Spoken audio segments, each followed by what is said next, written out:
The NFC East looking a lot more like the NFC least this year. Marinate on the standings. Philly sits atop the standings with an astounding 1-2-1 record, followed by the Cowboys in Washington, who are tied for second at 1-3, followed by my sorry and Max's winless Giants. Marcus back here with us. Stephen A., I'm starting with you, though, on this one. Hey, Molly? Yeah. Molly, I just like to say something. I just want to recognize outstanding work when I see it. It is not easy to be last place in the NFC East, but our Giants have done it.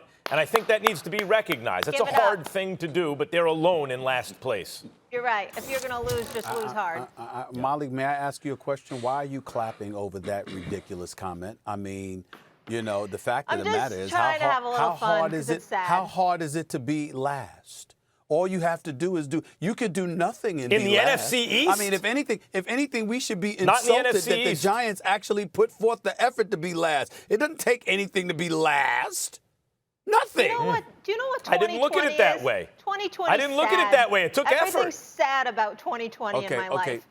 I tell you this. Let's move on because I want to save all this time for the Cowboys. Let's do that. Okay, only if you're going to be Southern Steve. Otherwise, I really don't want to hear from you. Well, you know, I reckon you're right. I reckon you might have a point there. I'll think about it. I'll think about it.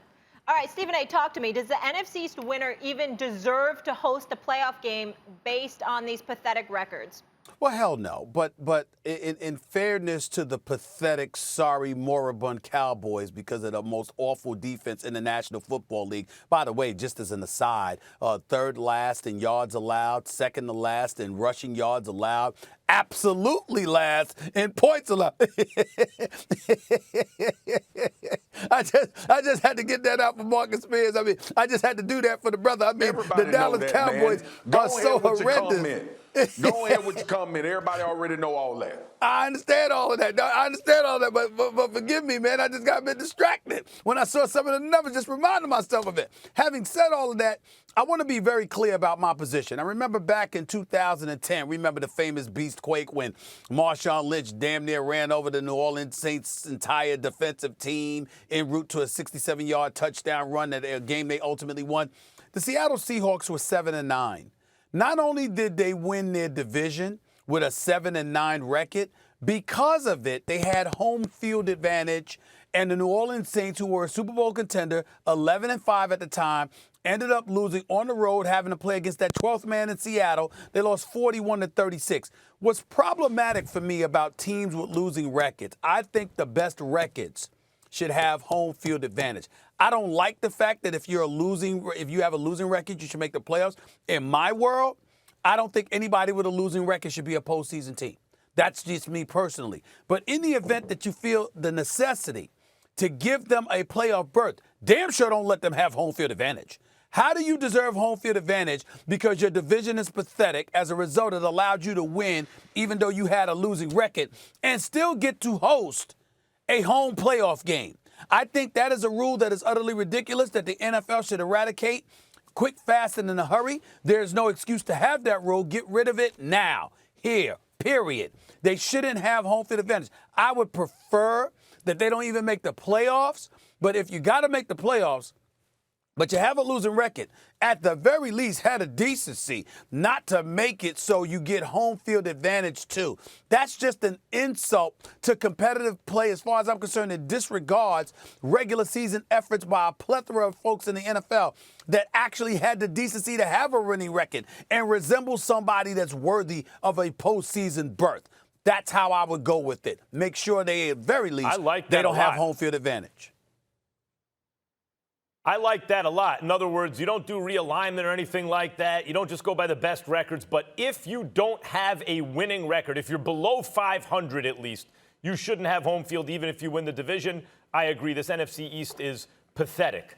Last season, I remember by late November, early December, they maybe had 10 or 12 wins outside the division.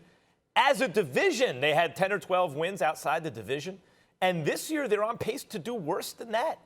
What do they got, 2 wins outside the division now? They're on pace for 8 wins? The entire division? This is ridiculous. When you think about Peterson playing for the tie, or at least winding up with the tie, you're like, okay, a tie in football, great. Actually, that might be the difference winning the division. If they wind up with 6 wins and a tie, they could win this division. That's how bad it is. To me, the question is why, right? Like, you can break it down. Dan Snyder has been a disaster. Jerry Jones can't check his ego.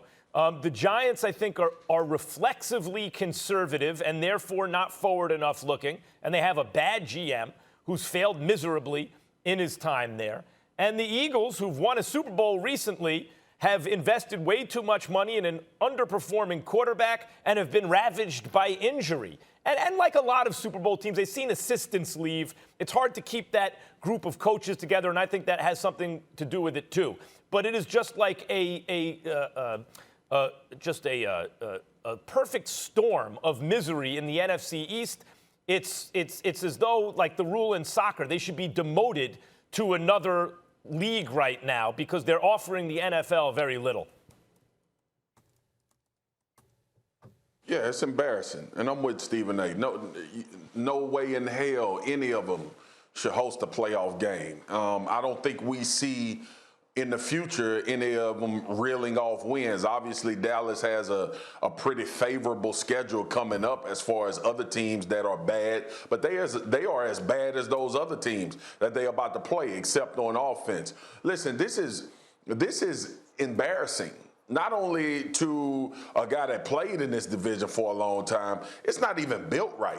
And the focus shifting to the Cowboys. All this conversation, and every year I come on here and me and Stephen A. talk about the Cowboys and I try to defend them. And you know one thing I realized? I haven't picked them to win a damn thing since I started at this job. Because honestly, there is no belief that they are going to put together the correct team and make the right decisions in order to be a legit Super Bowl contender. I've looked and I've scoured at how this team could be this bad. And the bottom line is, guys, they don't have the players, man.